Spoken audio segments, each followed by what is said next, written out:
for this episode of the Weird Obscure World podcast. I have been abducted. Wait, what? The main forms they take are reptilian entities.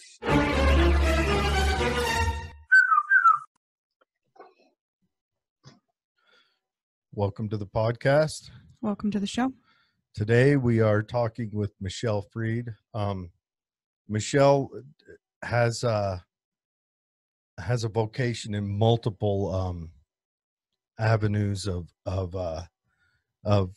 psychic abilities, and I don't know about psychic abilities is a word. What would you say the word is, Michelle? Intuition. Intuition, kind of esoteric a little bit, and breaking into the human mind, I'd say. Yeah. It's tapping into your subconscious and the abilities of intuition, which we all have. And every time you have a feeling, you sense something in your body first, and then you respond to it. So that's basically what I feel is I guess psychic. You can say it's psychic or whatever, but it's just people get uncomfortable with the word psychic. Yeah. It's kind of earned a negative connotation, I would say unfairly, because I believe everyone has some kind of psychic ability. But there have been people who have used that word to grift other people. Right.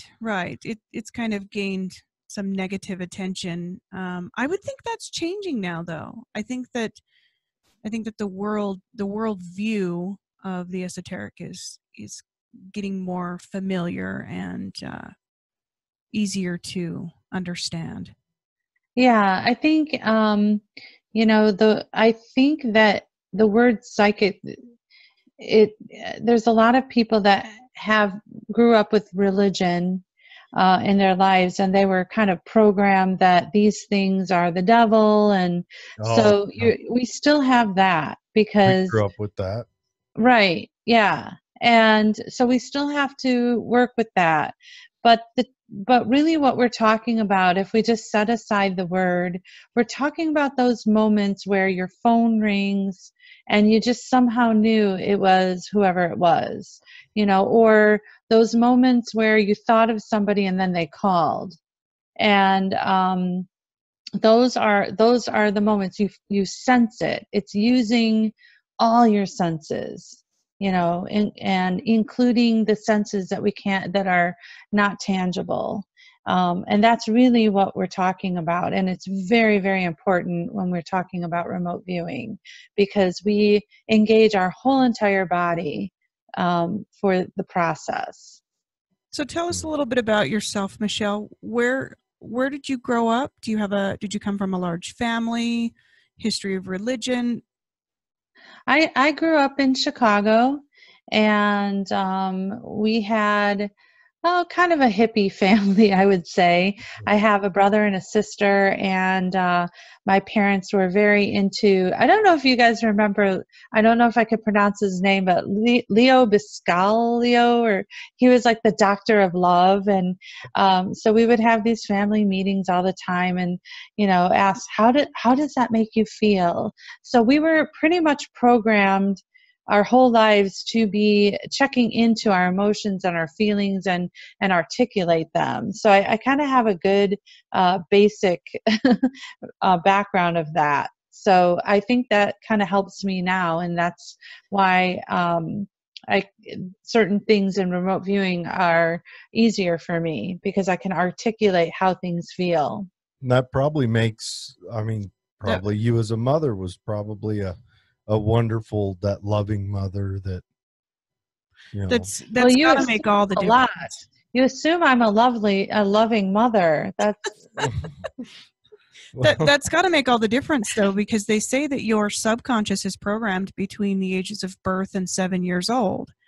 So if during that super vulnerable part of your life, if you're programmed to get in touch, sit with this, what does this feel like? Mm-hmm. What are you sensing?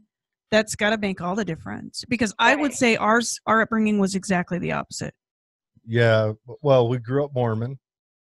Right. So we grew up in that, and Mormons are good people. I mean, they're notoriously friendly and say hi and bake cookies, and Jello goes everywhere.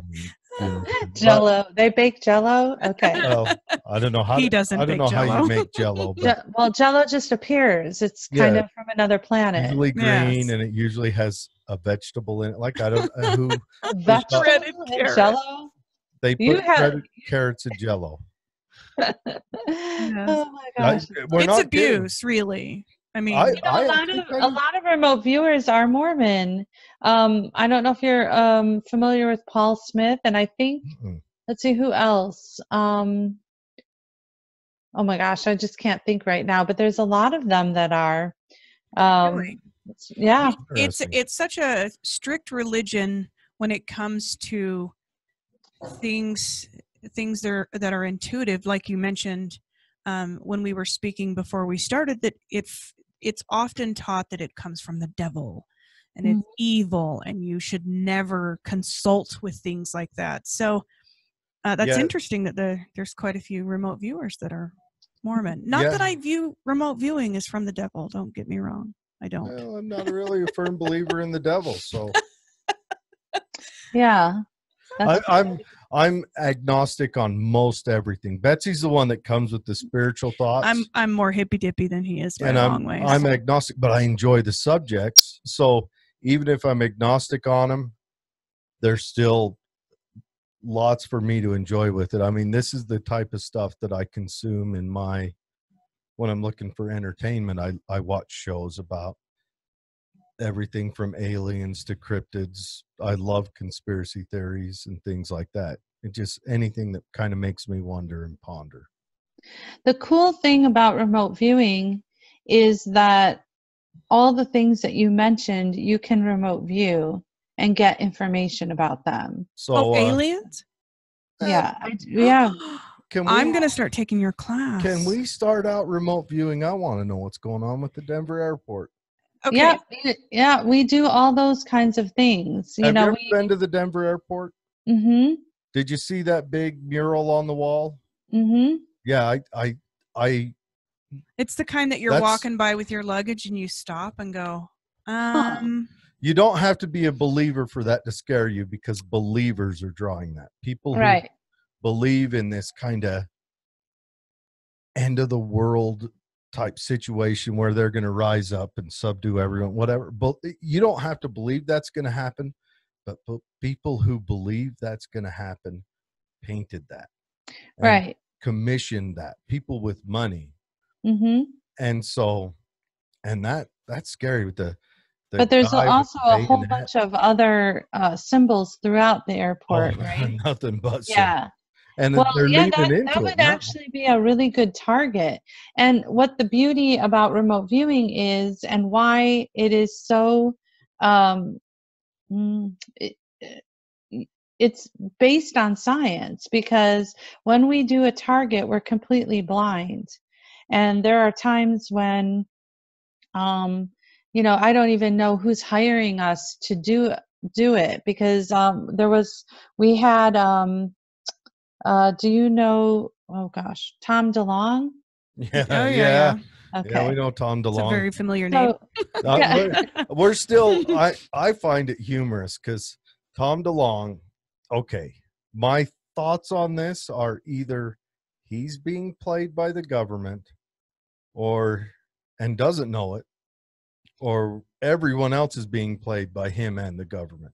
Because you look at everybody that's on that kind of board of whatever with him on that To the Stars Academy, they are all government bureaucrats.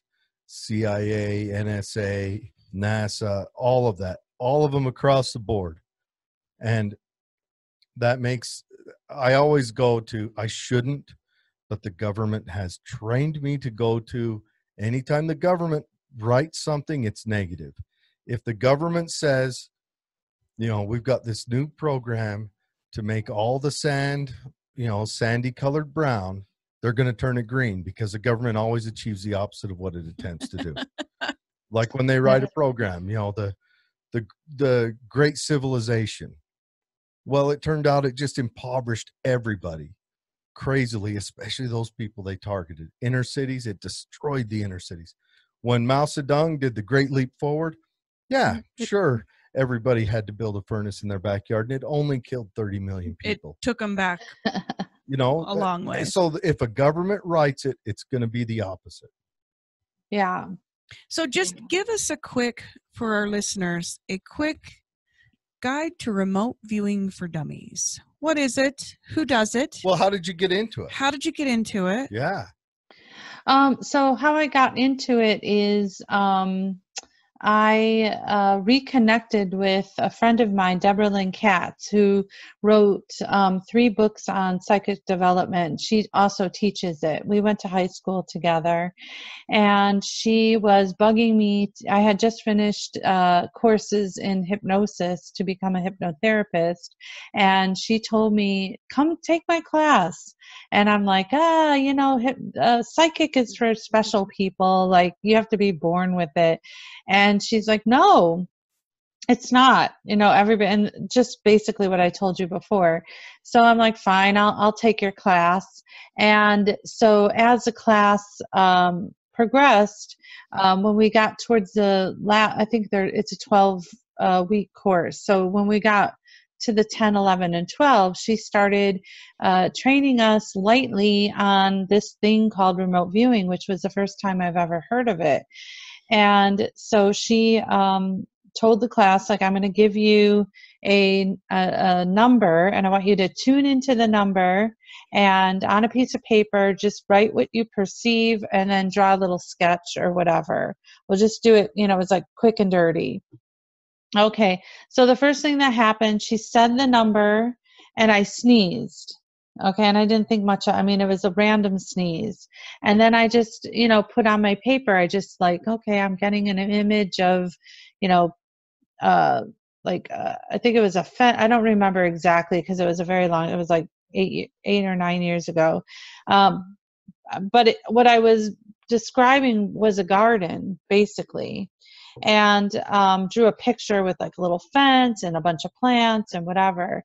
So when she gave us the feedback, which is, what our task was, is to look at this, what she asked us to view was a tomato plant, and that she was working on a project where they had a whole bunch of tomato plants, and some of them were injected with a virus and some of them weren't. And so they were doing this whole scientific experiment to see if you can tune in and get it right, like which ones have the virus and which ones don't. And so she just kind of experimented with us to see how we would do. So when she told me it was a plant and I sneezed, and I had no idea what the target was, but my body was physically reacting to the target. Yeah, and then I drew all this stuff. I'm like, what is this? So it's basically a double blind experiment, because she's not only not telling you to think of a place, but she's assigning a number to it. So it's you're 2 steps away from knowing what she's looking for. Right, and that's what I was going to say about Tom DeLonge, is that he hired a group of people to remote view something for him, and the project manager couldn't tell us who hired us, because then we'd know that it was something about aliens, right? Sure. So Yeah. Again, double blind, triple blind. So this we makes didn't me even think. know that. This makes me think that Tom is being used by these other guys. I don't know. We didn't tune into that. We had a question and we worked on that. But I don't know. And I know Hal Putoff is on his team, and he's one of the original. He and Russell Targ are the original people that they were hired by the government to put together a team to create remote viewing, to put together a protocol so that the military can use it. That program went on for like 24 years. I need to look at this a little more, because I'm sure there are people who are in the government who are decent people. I mean, sometimes manure can fertilize a garden. But right. we look at Nice it on metaphor. I like that. So what is remote viewing? How would you describe, what is it? I guess the unofficial definition would be to project your subconscious to a location or, an object or whatever the intention is, and then describe what you perceive using all your senses. So, so anything that you have a question about. I was, for a practice target, I didn't know this, obviously. It's all, I just was given a number and somebody was monitoring me. And the target, well, I'll tell you what the target was. It was the Patterson-Gimlin footage of Bigfoot. Oh, yeah. And the secret question that I didn't know was this real or a hoax? So I'm doing this session. I had a monitor and we were on Skype. And at a certain point, my monitor said, okay, stand up and I want you to blend, because I had already perceived that there was a subject. And he said, okay, so I want you to blend with the subject, if you feel comfortable. And I'm like, okay. And plus you have to trust them, because, your monitor is not going to let you blend with something that would be, not, that would not be nice. So I guess, I trusted him. What do you mean by blend with the like, so blend means like you kind of put yourself in that body, and like you can get into the position that they're in, and that you can get more information. Okay, so did you blend with the guy at the camera? Or no, I blended with, well, I'll tell you how it went. So the first thing that came to me is I'm like, female. Right now, Les is on the edge of his seat. We have a resident Bigfoot expert who would. Oh, okay. Right now, like he's like off the edge of the couch. He's shaking. So let's drag this out for a minute before we give Les the info. Okay. So I'm like, I'm female. I felt female. And he's like, okay, and he's like, touch your body. So I'm like touching my body, and I'm like, I'm big. Like I felt like I'm a big woman, like a basketball player. I think I said that. And I wanted to switch it to male, but something in me said, no, it's female. It's just a big woman, I kept thinking. And then he's coach, because a monitor can't give you any information. So you have to be very, the monitor has to be very careful not to, feed you anything. So he just uses very bland questions to just get me to look at things. So he would just keep saying, touch your body, and get more information. So I'm touching my arm, and I'm like, God, my arm feels really hairy. I'm like, this is weird. And I just, everything, I just kept going on and describing. And at some point it occurred to me that this was Bigfoot, but I didn't know it was the Gimlin Patterson footage that we were looking at. But at the end, I really felt strongly that this was not a hoax, that this was real. And Les is on the ground right now. He's on the ground. Because I wouldn't have gotten those details if it was fake. If it was fake, I would have said things like, "Well, you I'm in a costume," or I would have felt male. A mask. Yeah, or it was specific that it went to female, and I wouldn't, for some reason, something just wouldn't change my mind. I kept, no, female. Like I wanted. That's your remote viewer training, because like you said, you have to abandon everything that you know to be true. Everything and that just let things just come. Right. That's, I think, what Jared struggled with in hypnosis therapy, is to just say it. I still think it's because in just a past life I was an ape. Perhaps. And I I don't had affinity for bananas or something. I don't know. What I saw was really interesting, but I didn't get, like Betsy tells me her story, my jaw falls open because mine, there was the only voice I could hear was Heather's while she walked me through it. I do remember how beautiful, like, she's like, look for a door. And I'm like, it's just an empty cave.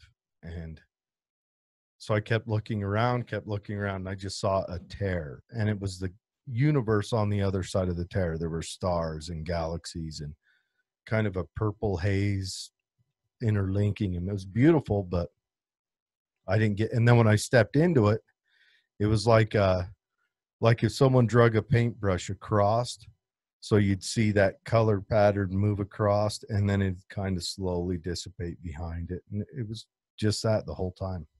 Mm. So when you get ready to do these remote viewing sessions, now you teach this, correct? Mm-hmm. So in fact, I have a class starting January 18th. So, and are these classes online? Is this something that listeners could join online, or do they have to be there? no, we do it on Zoom. Yeah, we do it kind of like this.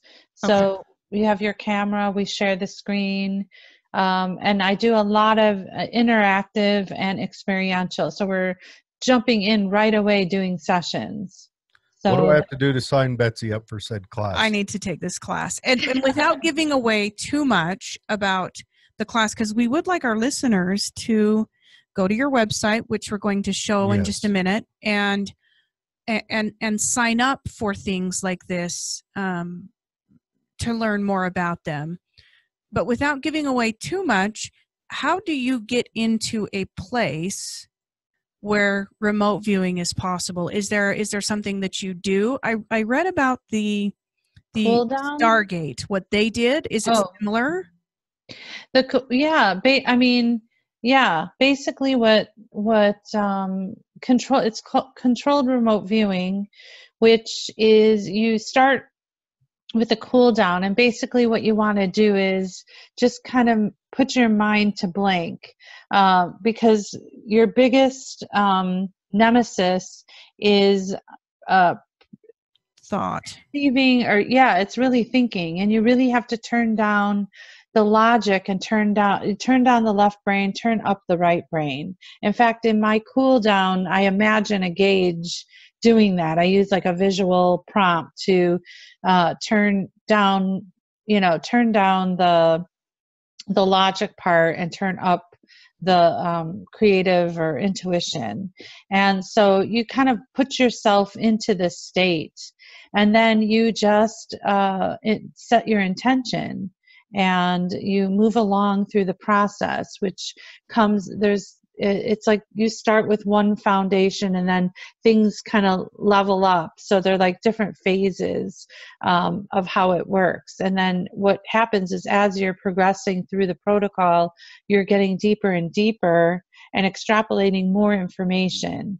And one of the, I wouldn't say a fault, but this is just a reality. And a lot of people will say, well, if you're psychic, why can't you just win the lottery numbers? Well, it's because humans haven't mastered this idea of getting to this place of nothingness. For example, I'll do a real quick example. We use this example for a lot of people. So if I describe an apple, people will say the basics. They'll say red, shiny, rounded, smooth. Okay. But what if the target was a fire truck? So that's what happens is, when you're perceiving without, perceiving through your senses, you're going to get low-level descriptors. So you're going to say curved and round and red, and you're going to prompt yourself, what does it smell like? What is it this? What is it that? And that's why you have to practice so much, because you have to learn to overcome this tendency to want that to be an apple. And then what happens is, if you start, so you you get this red, shiny, curved, and then you keep looking, and then you all of a sudden see something tubular, long, and yellow, whatever. Then you're going to go, oh, it's a fruit basket, but maybe it's a hose on the fire truck. So what happens is you have a tendency to build a story around what you think you know. And so this is something that the training helps you overcome. I mean, even the best remote viewers like Joe McMoneagle still can get into this, just because we're human, and that's the way we're wired. And so it is something, so it's not 100% reliable, but when you do get a hit, you get a hit, Another thing about the lottery is that hasn't happened or isn't happening at the time. So there's also the issue of if you're that's a whole nother, like, quantum entanglement. There's another form of remote viewing called ARV, associative remote viewing, and this is where a lot of people are getting together, and it's a binaural target.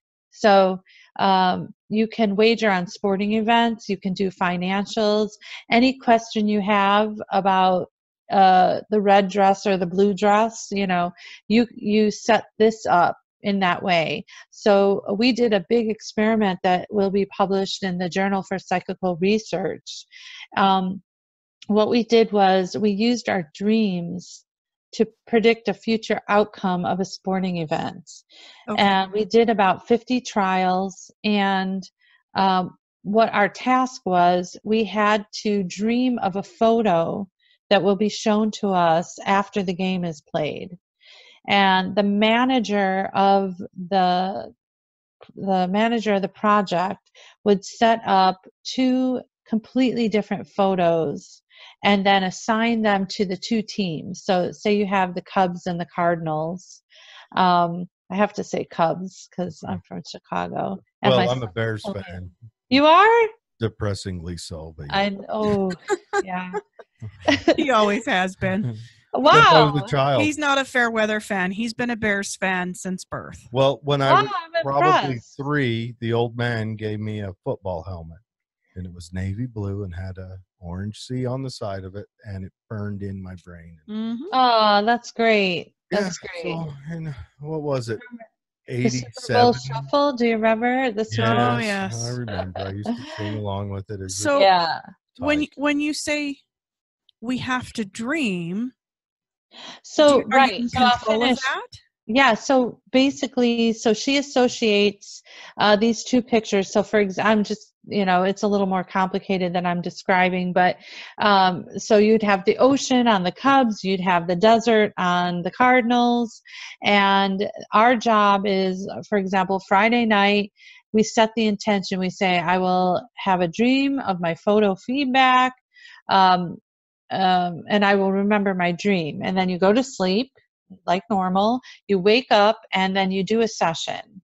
And then you send in your session to the project manager.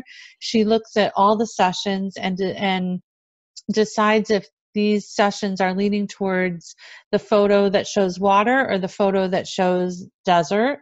And she'll make a prediction. So you don't do you go into it knowing, like, which one's assigned to which? Is the desert assigned to this team? I have no idea what the photos are at all. I don't even know the teams. So you're not in there thinking, well, I know the stats, they got this picture. No, I don't even know the temperature where they're playing, and they're used to practicing. So you're going in there. That's super blind. Yeah. It's triple blind because you don't know the teams, you don't know the photos, you just kind of have a feeling whether it's water or desert. Do you even know about the water? I don't even know that. All I know is that I'm going to be shown a picture at the end of a game.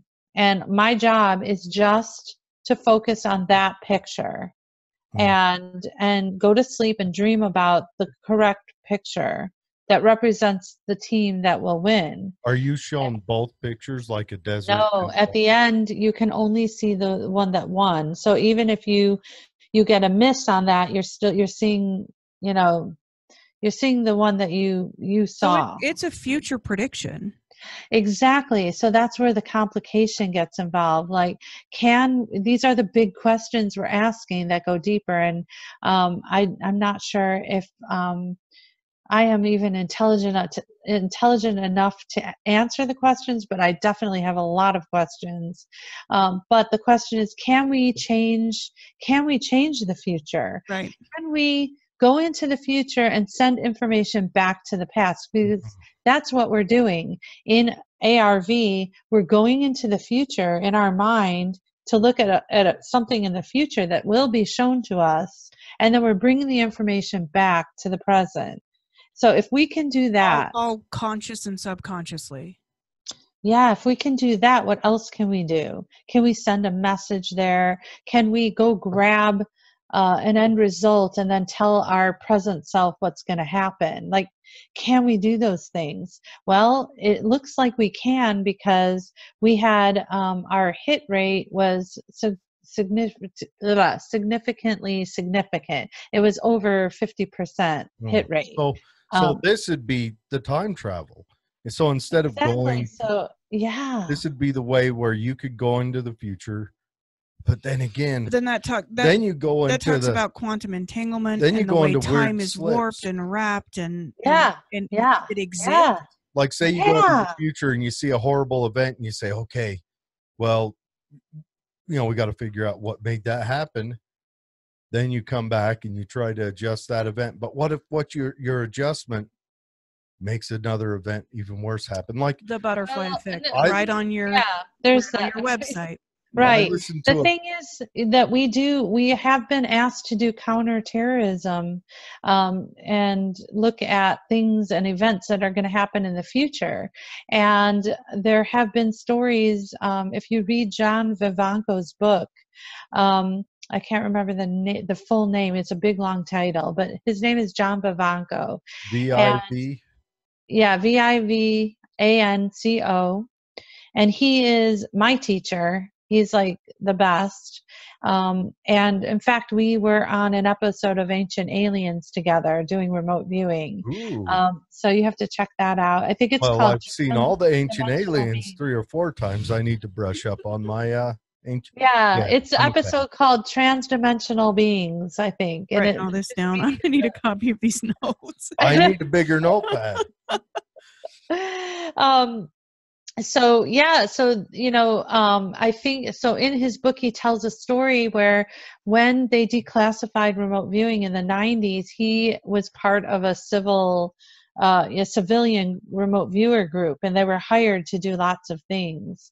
You will love his book, and it's major true story that he was being followed by something, and they were threatening them. I mean, it's incredible. You should have him on, not me. Yeah, definitely. But he's incredible. But anyway, so they did, in the book, he talks about when they were doing a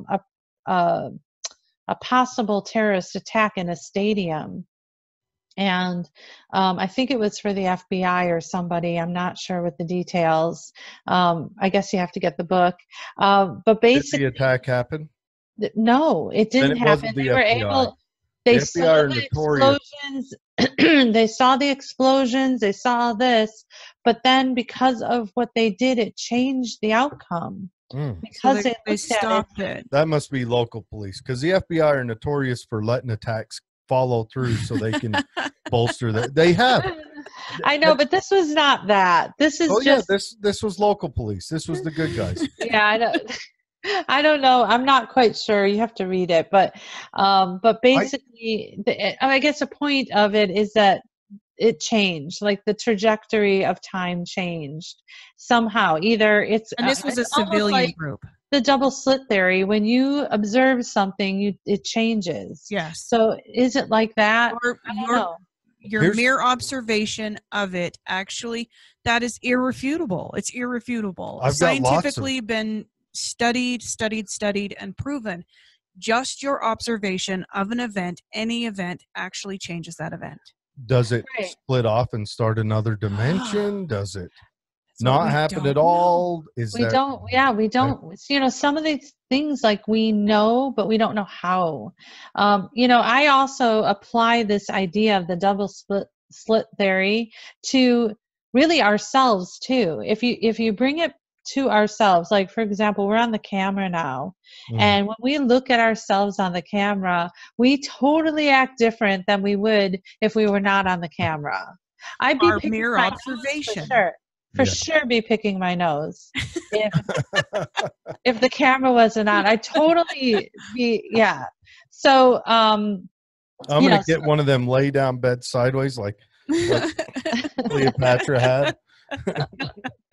Lay out, get in a Yeah. nice playboy position, and yeah, that's good.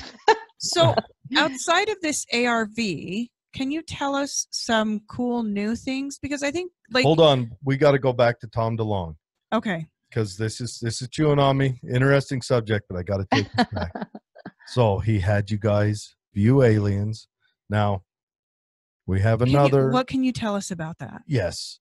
Well, it was really, you know, we only did one session and it probably needs more to get more details. But the basic idea is he wanted to know about a particular event that's going to happen. And we had about, I think, 7 people on the team. I was just a viewer, so I don't really know the behind the scenes stuff. But I know that we all had, matching data on, like, I didn't even know who's on the team, and a lot of us had matching data about this, before the event, at the event, and then after the event. So there was a lot of activity and some kind of transformation things. It didn't make a lot of sense, and I haven't really seen the summary yet of it. But and I really think we probably need retasking and then go in and get more details. But the fact that he's using remote viewers to get information is what was mind-blowing to me. Because to me, I'm so passionate about it, even to the point where I've had targets where my partner that I work with all the time, we, you know, give each other targets. You can use it for your personal use. Like, he gave me a target, like, what foods should Michelle stay away from? You know, so you can answer your own questions. Like I didn't even know that was a question. So the data that I got was true, you know, and basically it was funny because I could have been viewing anything in the world, and I started talking about genetics and artificial, and I drew some kind of funny looking picture that almost looked like a mushroom. And so I felt like it was telling me to stay away from artificially GMOs and also mushrooms. And so McDonald's. And McDonald's, yeah. So well, I don't know. Can you call McDonald's food? Technically, I don't know. no. It's just no. Well, that's so, yeah, if you dig in more into Tom DeLonge stuff with them, they've kind of gone quiet the last little while. They'll pop up every month or so. Yeah. And, I don't know what they're doing behind the scenes. Their program where we're going to start the To the Stars Academy, where we're going to make movies and entertainment to fund talking to aliens. But see, that's the thing you can remote view, for example. You know, once you can do it, you can say, okay, one of the questions could be, what are they doing? What is their true agenda? I know what they're doing, and I know how I'm okay, finding. but if you do this blind, what you is have more accurate data than just, you know, having a biased or unbiased or whatever. Right. You know, you can get a whole, like, is there an alien base on the moon? You know, we want to know that. You know, we want to know. Do you remember the video on Skinny Bob? Yes. Skinny Bob. Gosh, yes. It was released by some secret Russian guy or something, and it has this really good image, and it has not been debunked yet. And we actually had a team working on that. So that was kind of cool because we felt that that was real too. So it was not a costume. We felt like this. And again, you guys had no idea what the question was. In fact, just to even do that, so John Vivanco, who's our big project manager, he gives us tasking, like 3 taskings every week. And in a 6-week time, he kind of put this same one in with a different number and a different question 3 times within 6 months. So we were, so you guys were testing your own. So we were, and all those sessions that were related to Skinny Bob all made sense. And so so we each did 3 sessions on Skinny Bob, but we had no idea where it fell in the lineup because he would give us 3 sessions a week to work on. And so 3 times, does that make sense? I don't know if that's confusing. Yeah. Okay. I think what's most compelling about these groups of people that are practicing the remote viewing is they're not just practicing things that, you know, can't be proven, like are there aliens on the moon, but they're also practicing things like where is so-and-so standing in this picture. I'm going to show some. And it's something that you can prove. You can actually tangible. You see that last one where it says remote viewing the Skinny Bob saga? Yeah. I think that one might be the one that we worked on, and it's a little mini documentary with our remote viewing, so you can see actually how it works. Write that down so that I can. Yeah.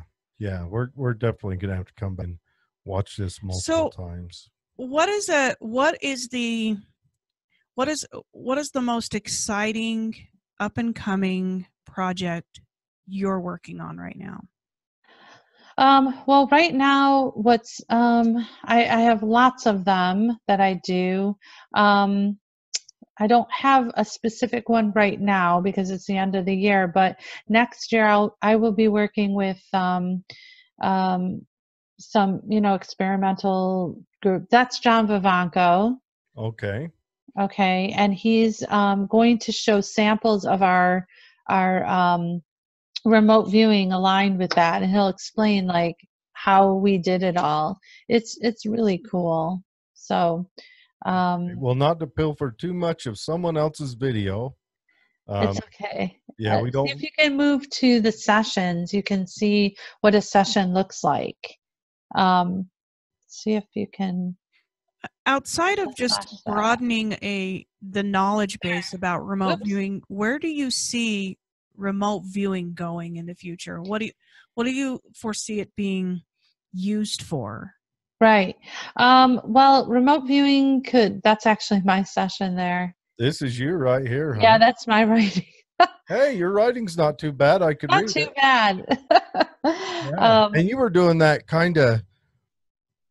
you were writing that stuff down kind of out of yourself, I guess, for like. Yeah, you get into a state and then you'd have to get a Uman and Thummim and then a Rosetta Stone to translate those. It'd be a whole process. Jared's like the doctor at the protest that they don't know what he's protesting because he's written his own protest poster. Yeah. That's funny. Mine would be rough. So where do you see this going? Where do you see I mean the future use for this? It's so there's broad. I can't even tell you. It's just so much. I want everybody to be using it part of their lives. We help people find missing people. We help people find the missing keys or their wedding ring. We help with healing because remote influencing, we can help people heal. There's an aspect of that. We can help people what is remote, not to interrupt, what is remote influencing? I spend a lot of my time, spare time, doing healing women's groups. Yeah. So, so there's an aspect in the process where you will set an intention to, we're very careful about the idea of healing, because we are not going to heal. It's for whatever their highest good is. So we're bringing in, love and unconditional love and stuff like that. But we can identify people that have, like, say they have this chronic symptom. Well, we can tune into that chronic symptom and find the source of it, and let them know. So if we're finding missing objects and we're finding missing people, why can't we find out the source of a tumor or some physical illness or whatever it is? It's the same thing. It's just you kind of switch your intention to be looking for something else. Do you think maybe in the past, like say Egypt, this was a practice in ancient times? Yeah, we've had replaced it. Yeah, we've had a Midnight in the Desert. We've had guests come on, and they'll be talking about something. I do a pre-interview with them, and so sometimes we get off topic. And I wouldn't know what that's like at all. No, do tell me what that is like, please. Can't even imagine. But basically, this one guy told me that they were remote viewing in the 1800s, that are the late 1800s or 19. He had a specific story of a woman that was tuning into her husband or something in the military and wanting to know what he was doing and stuff. And she had a whole thing that she was writing. There's also even further back stories where one person would be in one room and another person would be in another room, and they would sketch what they were doing in the other room or what object they were holding in their hand or something. And so it would not surprise me if they were doing things like this back in Egypt, where more magic and things like that. Or maybe this was a part of their medical profession. Yeah, I mean, they have to tune in and locate something and then identify it. Yeah, I think it seems like it's a new thing because we're just becoming aware of it, and we have a scientific protocol for it, but it could be something that's been around forever, ever since we were created. Practiced by maybe some shamans or wise men of the groups. And then as we, got more technologically focused, we let it slip. The focus was more scientific and things that could be proven physically. Now we're getting in touch with it again. Yeah. Yeah. Well, right. In order to be a really good remote viewer, you have to be aware of your senses, and we really embody the target. And it seems to be that your senses are more accurate than your mind, what you think. What you see, what you think you see, but what we feel seems to be more accurate than, because they say that your mind plays tricks on you, but your senses are pretty accurate. And I think what's his name, Dr. Bert. I'm not sure. His last name begins with a B. He did experiments with college students. You must know this, where he set up, he had them look at a bunch of photos flashing on the computer. Oh, yeah. And they were hooked that was up on the beginning of Ghostbusters, wasn't it? Where you have a cute girl and then a weird guy. He's clairvoyant, but she's cute, so you shock the guy and tell him wrong.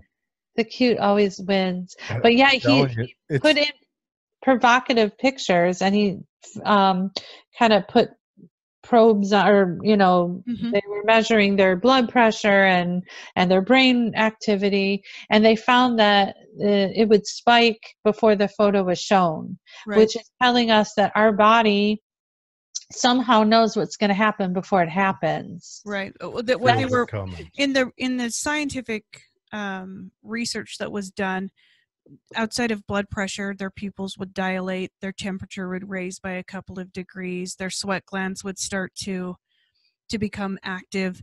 I mean, 25, 30 seconds before they were shown the picture. Right. So there was a manifestation of a physical response with quite a bit of lead time before their brain actually knew that they were looking at the picture. Right. Right. So It's their other incredible. senses kind of They're keyed smarter. into it first. They're more Yeah. intuitive. Yeah. Yeah. This is something when we were primitive, we used that a lot more. Now we're distracted. Oh, we can Too just pick up easy our now. phone.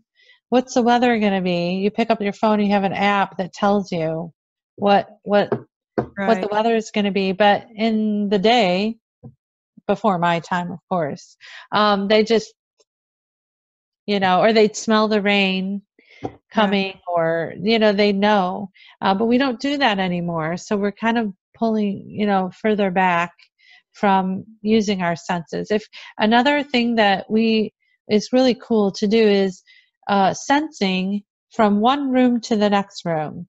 So as you leave one room in your house or anywhere, feel what it feels like when you walk through the threshold to the next room. Start being aware of what that feels like, Kind of open because up. we don't pay attention. We just go to the next room. But take a second and pay attention to, how does this room feel? And then when I walk here, how does that feel? I mean, these That are could probably also key you into how you affect other people in your life. Well, and outside of the people in the room, I worked in corporate America for a lot of years, and we would go to San Francisco. We had an office there, and if there was a really high tense, lots of tension meeting in one meeting room, and then all of the people vacated the room, that meeting room would still feel heavy. I could walk into that room and know that it had not gone well, and there wasn't a soul in there, because it's that residual negative type of energy that's left, from both the words they're using to, everything else, their thoughts, everything that fills that room. And getting to understand what you're feeling is I think the bridge, because you would go in and you go, gosh, it just feels terrible in here. right. You don't know what it was until you talk to your boss later, and he's like, yeah, it didn't go well, or whatever it was. Right. Or people talk about when they're looking for a house, and they walk into the house, they're like, oh, this is a happy house, or bad vibe. But yeah, that's pretty much it. Interesting. Cool. Outside of remote viewing, what else do you practice? I'm a hypnotherapist, so I work on people that want to deal with their fears or change some kind of habit, smoking, and all sorts. And we also do past life regressions, which is we can use it for therapeutic reasons or just informative. I've done past life regression on some people that felt like they were abducted. So so we kind of go back.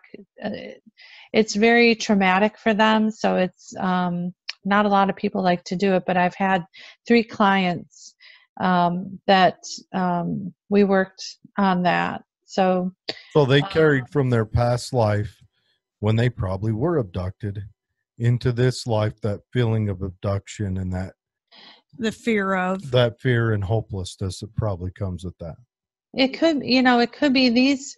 It was interesting because these 3 completely independent clients all had a very similar story, and I haven't even heard anybody talk about this story before, but they all described being abducted on another planet where they lived and breathed water. They lived underwater, and they were trying to describe colors and plant life and vegetation, all this stuff that they didn't have the vocabulary for, because it was something completely different than Alien. they. Yeah. Yeah, yeah. And it was weird because they were three independent, they didn't even know each other and I didn't know them. And they were on three different places in the world. And I was like, and it was probably within a year's time. So it was How really, shocking was that for you? First of all, alien planet, what? And then, oh man. Well, I mean, there has to be some point in the session where you go, okay, we're definitely not talking about Earth. All right, I'm going to have to, switch my proverbial paradigm for a second so that I can help guide them, because it's not anything you would be familiar with either. right. So Unless basically, I mean, of course, they went primordial before, well, the they Houston brought came us in onto land. because they came in because they had a suspicion that they were abducted and that they lost time, and they didn't remember and they didn't know what happened. So they came in. So I had some idea, but not that I was supposed to be, thinking what it could be. You're not supposed to do that, but I'm human. Yeah, I because was you'll lead thinking they them. had a dream. I was thinking, oh, it was a dream that was like lucid, like a lucid dream that felt real. But when I had the first one, maybe I still felt that way. But then the second one and the third, I'm like, I think something actually happened here. This is weird. Like it was beyond because I'm pretty much, I would say, a skeptical believer. So I approach it kind of like, okay, change my mind. And this incident or these events kind of made me open my mind a little bit about it. All right, folks, you heard it here. Alien life on a water world, Water world. abducted. Can fish do Kegels? Yeah, we got to remote view that. Yeah. Yeah. Oh. Are there mermaids? Would you say that this ability is something that is born in you, something that's innate, or would you say that it was by way of practice? Yeah, in my opinion, the only difference between me and the next person is my obsession and my practicing and wanting to strive to do better. That's really the only difference. Every single person can do it if they want to. I teach lots of students, and some will just kind of wither away because it wasn't for them.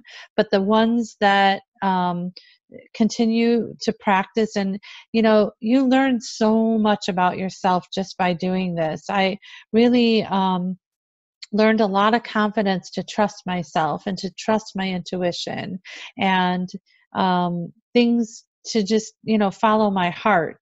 I moved from Chicago to California, and I had I still have a very, very close family. So it was a very big decision because I knew that they wouldn't take it very well. But I knew it was the right thing to do. And I don't think that I would have been able to do that if I didn't get that confidence that my intuition is telling me, or being aware of it. I'd probably be living in resistance of my life goal or my life path, or whatever word you want to use. And so remote viewing gave me confidence to follow my heart and do the things that I'm supposed to be doing. And I have a little image of a train. That's so funny, a train car. Mm-hmm. And I find that when things aren't going right for me, my little train car kind of went off the track. And so I visually put the train back on the track, and I always feel better because it's more aligned with my direction. Instead of, doing what other people expect me to do, it gave me the strength to follow what I'm supposed to be doing. I like that. I like that. Finding your man. Betsy will have to get trained and then find me my path. Have you guys, do you know if anyone's ever done a class? I keep going back to this, the idea that most of us have a difficult time with intuitiveness, so to speak, because at a very young age, we were taught the opposite. Do you know of anything that's being done with children or young adults, Oh. perhaps in a 7 to 10-year-old range, where you're starting to open their minds up to the idea that life may be more than just what Giving they can them that physically see. advance, Right. letting them Yeah. train in that when they're young. And I don't know of anything official, but I know that I instinctively, when my kids were little, I remember when it got to the point where you had to start teaching them about stranger danger. And I don't know where I heard it or if it popped in my head or something, but I remember it being very important to tell especially my daughter, to trust herself. If she meets somebody and she gets the spidey senses, that she should trust that. So it's kind of something that I started teaching them just intuitively on my own, that they need to trust themselves. And it was something that's how I educated, my kids. Like if you see someone and you don't like them, trust that. I would, as little kids, I told them, but I don't know anything about an official class for young kids, but I think it would be fantastic. that would be, because you get them when they're young. Well, and you tailor it to their age. well, like you said, stranger danger. Imagine the knowledge you have, but expand that learning over 20 years, Yeah. 30 years. And my kids, for instance, are in the immersion program, so they learn all of their basic classes in French. And so they learn math in French, and they learn history in French, and they learn the American history and the United States history and things, but they learn it by a French-only teaching or a French-only speaking teacher, and they only speak French in the class. Yeah. So they're fully immersed in it. What if you started really young and immersed them in the idea that their intuition is far more powerful than just this, if you feel it, but like it's powerful. It can help you make decisions, like you said, making the decision to move. That changes everything for a young adult. Yeah, but I have to say that maybe something even before that is teaching every kid from the minute they're born unconditional love, because and that is huge. It really is, because it sets up the foundation of everyone is to love ourselves, self-love, self-acceptance, and then everything falls into place from there. So really, that is a message that we need to be giving kids, right out of the womb, is unconditional love and self-acceptance and independence. In that way, it will solve so many things about, if you love yourself, then you're not going to pick, if you're a woman, you're not going to pick a man that isn't right for you. And like a man is not going to pick a woman that's not right. And we're going to make really good decisions throughout our lives and just find peace. And it will also reduce a lot of resistance. And then getting rid, because those are the stressors that block your intuition, is when you're not in this self-love and acceptance place. I was just talking to my daughter the other day because she's taking college courses, and she had a teacher that wasn't, the best teacher. And what I tell my kids all the time is that this is a life lesson. You are going to have a boss in the future. You're going to have somebody in your life, and this is a great way to learn how to deal with it. But she was literally making herself like, I suck, I'm horrible, what am I doing in college? Like, she turned this all about her. And I realized, it just came to me, that she's setting this bar over her head like 10 feet. And it's impossible for her to reach that. What is she studying in college? Well, economics. Okay. I don't know, economics. She's so smart, but yeah, and this was an economics class. So she's like, this is my major, and I bombed the class. But I mean, it's going to happen. I said, you can't have success without failure. We all know that, right? Even Yoda says Sure. it. So, and Well, if Yoda Yoda said says it, it, but not like it that. must be true. He did not. You got to scramble some words up. Put them I all know. backwards. But I mean, the whole thing is that if she had self-love, um, she would not be in that state of, overwhelm and feeling like a failure. She would, Sure. and that goes for all of us. We're very hard on ourselves. And if you look at the people you love in your life and you ask the question, if this person flunked a class, would I still love them? Of course. Are you kidding? Of course I'd love Right. that kid. But why wouldn't we love ourselves? Well, and on top of that, she's unintentionally setting an intention Yes. by saying, I'm bad at this. She's putting it into the universe. She's setting an intention unintentionally. Yeah, and that's what I do to her all the time is like, they say whatever you put after I am is what the universe brings you more of. So she's like, I'm so stupid. I'm like, really? You want more stupid? Okay. So what do you desire? Oh, I desire to be smart. And okay, so say I am smart. I am healthy. I am whatever, and the universe will bring more of that. Yep. So it's just science, Jared. We do a lot of that in the emotional healing group that I do a couple nights a week. We set the intention with I am. I am Chileriano. Yeah. Well, I am is really like the God state, isn't it? It's like the highest in the cute little hand thing when you do this. Yep. And the universe always says yes. Whatever you put out there, the universe says, okay, yes. I support you. I support you. And that remote viewing has so much to do with intention. It's all about intention. Yeah. It's all. You can even remote view God. What? Yes, you can. There's now. That's a bridge too far. You might have thrown it. You might catch him when he's on the. You may not want to know what you have to say about it. What if he's? We remote view the fifth dimension. We remote view everything. Mid-morning Constitution, and you pop in and remote view him, and he's like, "Get out." Yeah. So remote viewing other people, boy, that could lead to that's places. It can be done.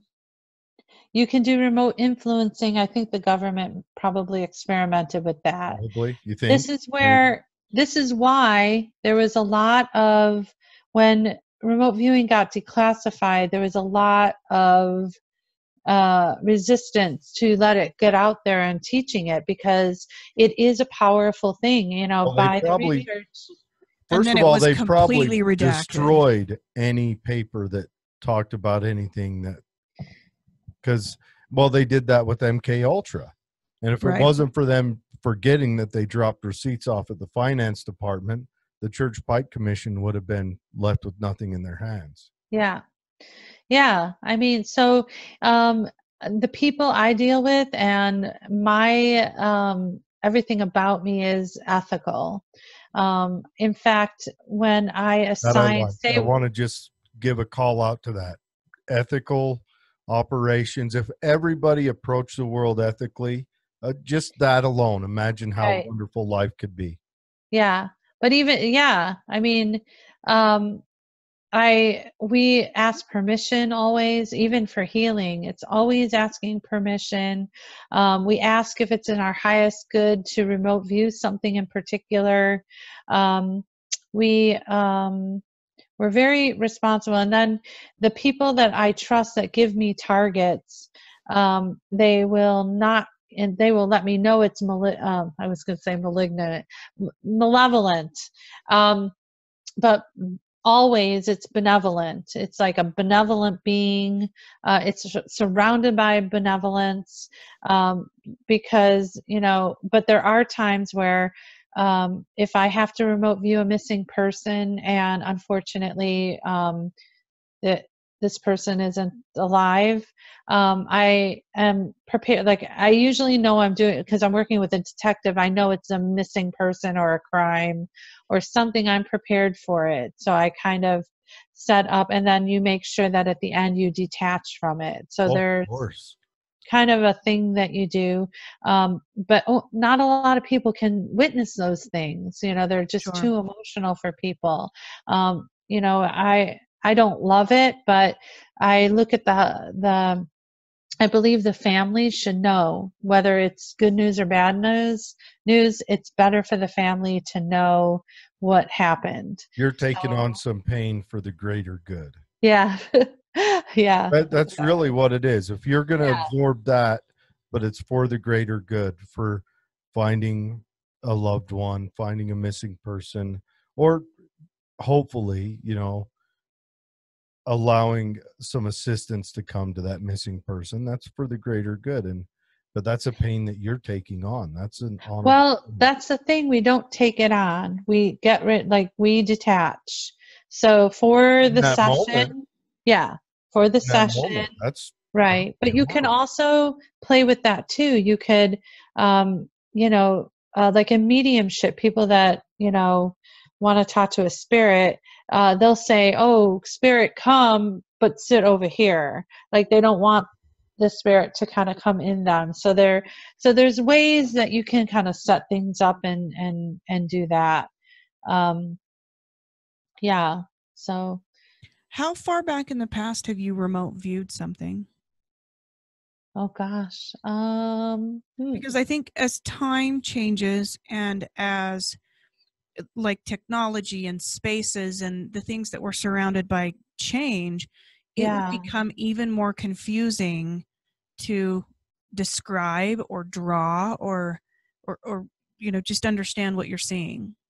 Yeah, I think we've remote viewed the pyramids. Um, what else? Now, when you Um, remote viewed them, was that remote viewed like in a past time or?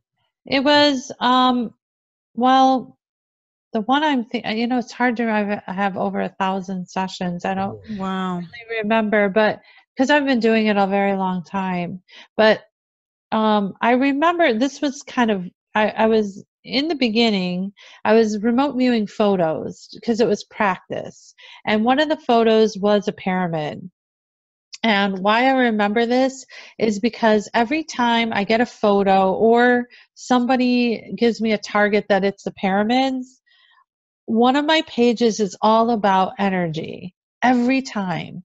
And keeping in mind, again, like a broken record, we have no idea what the target is, but I will have some kind of triangular man-made structure and somehow connected to power. And So, so the pyramids were some sort of power source I totally believe that. or focal point for power. Yeah, yeah. And I mean, it was a simple one-page session because it was when I was practicing. It wasn't anything I really went really deep in.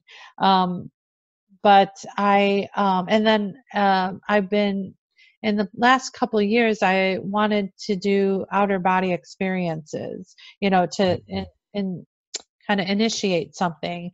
So I set an intention to go see the pyramids.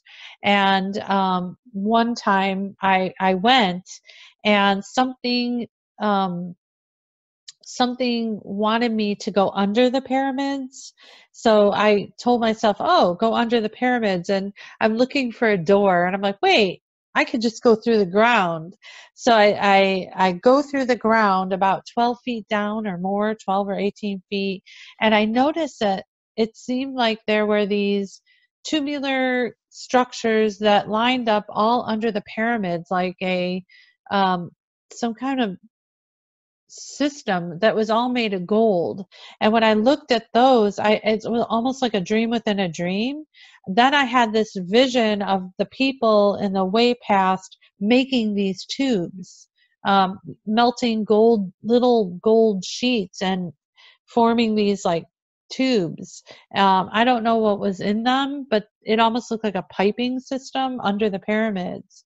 So lucky for me, working on Midnight in the Desert, I get to talk to a lot of the authors and archaeologists that work in Egypt and can study these things. And I'm asking all of them, do you know anything that's going on under the pyramids? Because, I had this kind of experience where there was something under there.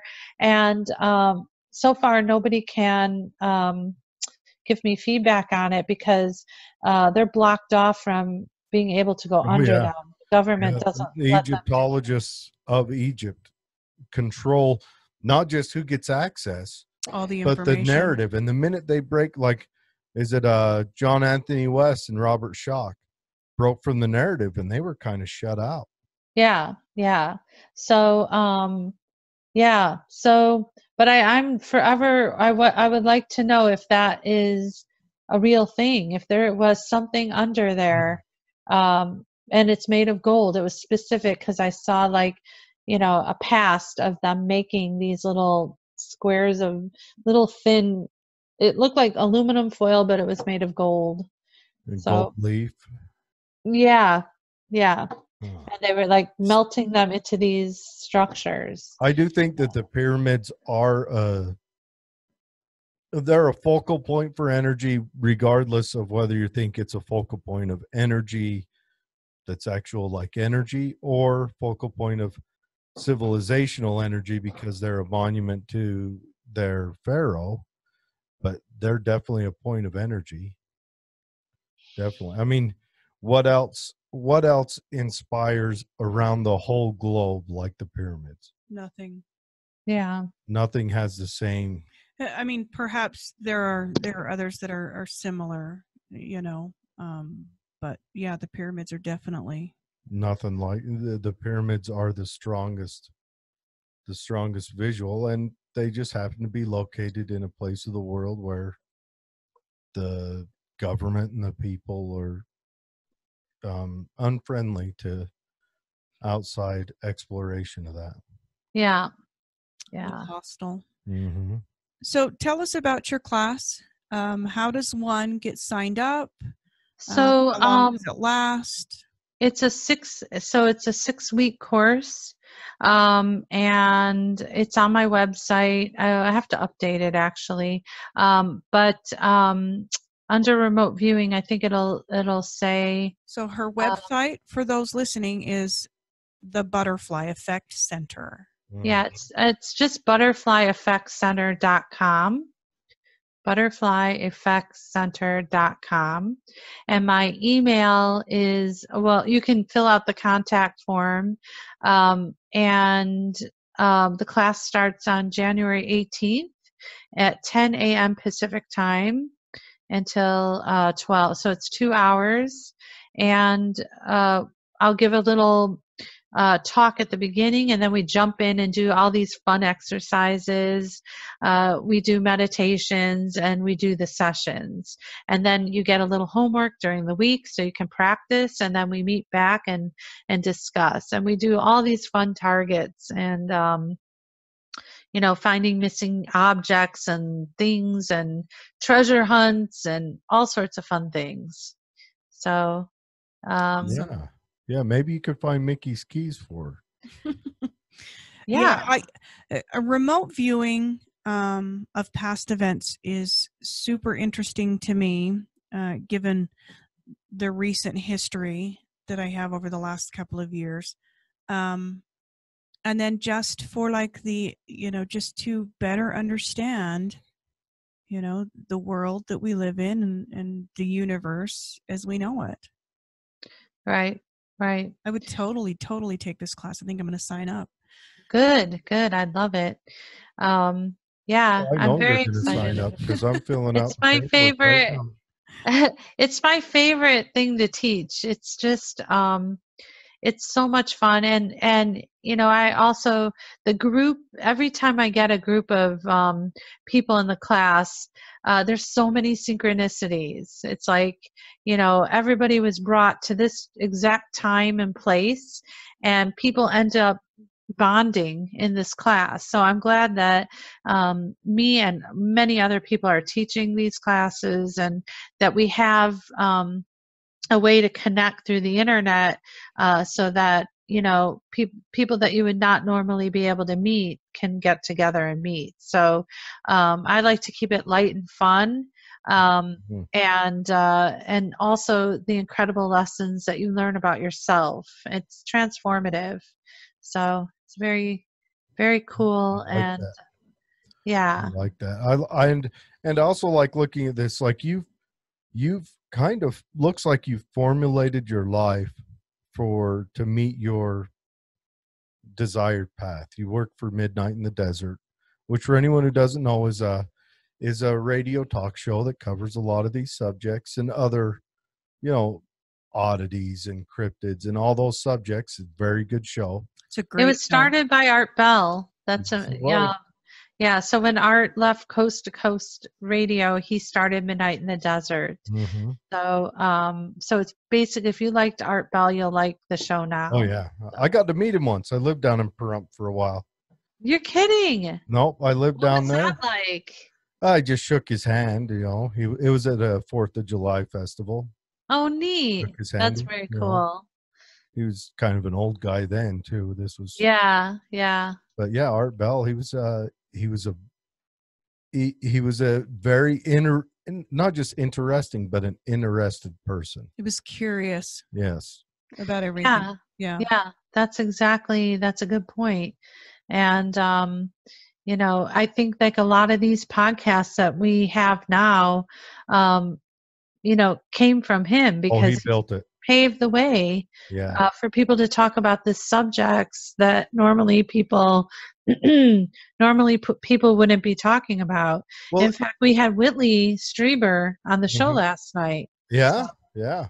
Well, that is Art Bell, and he talked about everything from aliens to ghosts to Bigfoot to conspiracies. He covered all of that and kicked open the door for for Mainstream. for everyone else. Now, Mhm. if you want to go further back, you've got what is it, Mae Brussel? Mhm.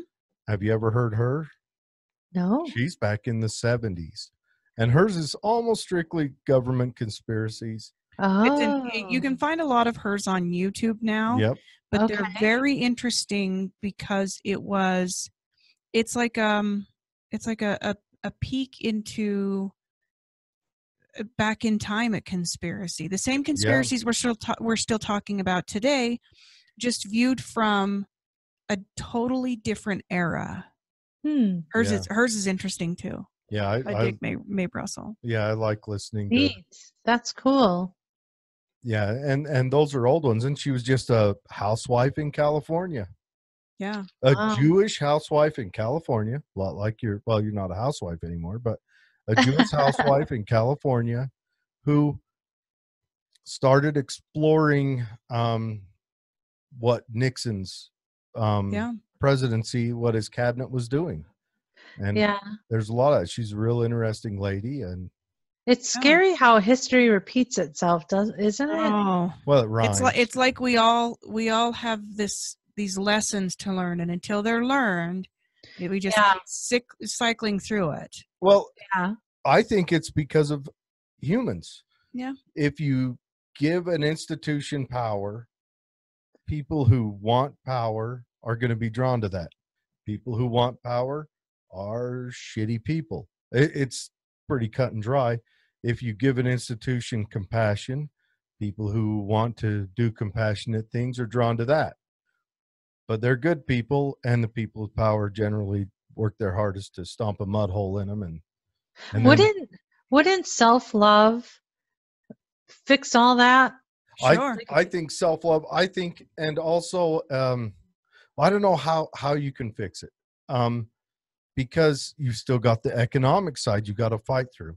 Because if you take your start with the economics, kids now. Yeah, but if You you know, we take, can't fix it now. It's just a future thing, right? well, even in the future, if you take your economics to where it's like, if you take your economics down a path where the communists took it, you're invariably going to have starvation and death, because Uh, who's going to clean the toilet bowl? a lot of the decisions economically are made by people. Hurt people hurt people, Hmm? and people who are suffering create suffrage for others. Even decisions economically. Yeah, So yeah. I think back to the self-love. If we could start there and stop being hurt people, then we would stop hurting people. Practice peaceful parenting. Yes, all the stuffs. Yeah. All the stuffs. It's confusing as to what the answer would be for any of that. I don't Very know. confusing. You know, I guess the best thing to do is to try it in your own life. And Well, yeah, the worst thing that can do from you trying it in your own life is that you be happier. your kids have a good childhood. Yeah, I mean, Exactly. there's How no horrible would no that be? harm from that. Right. Thanks for Right. joining us today. Yeah. Thank you for This- having me. This is a subject I absolutely love. I'm looking forward to joining your class and Yay. checking it out. Well, I think we need to have another conversation soon and focus in more on maybe let's pick one or two of the subjects you remote viewed and And do the like a hypnotic regressive therapy is Oh, another yeah. thing that we get a lot of questions about. Like we mentioned, we've both had it. I wouldn't say either of us can speak intelligently about it, but perhaps we have you on again and just cover like a broad sweep on, you know, what it is, how it came about. And those maybe kind of if things. your listeners have questions, they can submit them to you and then we can answer them. Ooh, that'd be a good one. Yeah. Yeah. That'd Yeah. be a That good would well be great. okay, I'll tell you right now, James wants to know more about the aliens. Yes. And will you remote view aliens? Definitely watch the Ancient Aliens episode. You will be Yeah, you're I'm knock your gonna socks off. dig I that think up it's now. We're going to check that out tonight. Transdimensionals, I think it's called. So check that out. Yes, and then Les is going to ask more about the Bigfoot, and Yep. he's going to Okay. commission you to hunt Bigfoot. Cool. Those are our two. They're commonly guests on the show. They're both personal friends of ours, and both of them have Very passionate about different yeah, things. a huge passion for those subjects. And they're, you know, we have them on to talk about because they follow those subjects. So we have them on to give us updates on, you know, what's in Cool. subjects. Awesome. Sounds great. Well, thank you so much for having me. Thank you. This has been a great interview. We've been lucky. We've had Lots of fun. nothing but good interviews so far. Of course, we don't bring contention to them, but we haven't interviewed anyone that comes with contention. So we've been lucky with that. Well, yeah. So that's good. That's good. Well, I wish you continued success in the next year. Thank you. Merry Christmas. Oh, thank you. Merry And, Christmas to enjoy you. your families. And I hope that Santa judges you favorably. Yeah. Are your kids there in California with you? Yeah. Yeah. Once Over here. they said, "Oh, we're leaving Chicago for California," did they like show up? Bags are packed like immediately, like Tasmanian devil around the house. Pretty much. We're Yeah. not leaving until pretty next much. week. Yeah, It's like, getting oh, cold here. beach? What? Yeah. Yeah. When I went to visit, it was 18 degrees. It was, Yeah. yeah, it was It's- cold. Cold. It's Yes. been miserable here. Miserable. There's a soul in Chicago that you don't get in California, though. So Yeah. Yeah. And plus my family. it's a different vibe for sure. What's the soul? Yeah. You can freeze to death. Yes. It hardens a person, that's for sure. Yeah. Chicago has a different soul for sure. Yeah. And good California has a pizza. hippie vibe. Yes. California has every vibe. Yeah, that's true. Yeah. That's Yeah, true. definitely. California, you know, and I definitely want to go visit California. I went there once when I was younger. But most of my travels are to visit our brother that's in the military. So Oh, in San wherever he goes. Diego or? No. in Wherever he Arizona. goes. He's in Arizona, so I go visit. He's got kids, and I'm big about nieces and nephews, and Aw. that's where my passion mostly lies. So I go down to Arizona. He was in Georgia before that, so I'd go to Georgia, and Yeah. he's about to retire, so I'm gonna have to find a new place to visit, I suppose.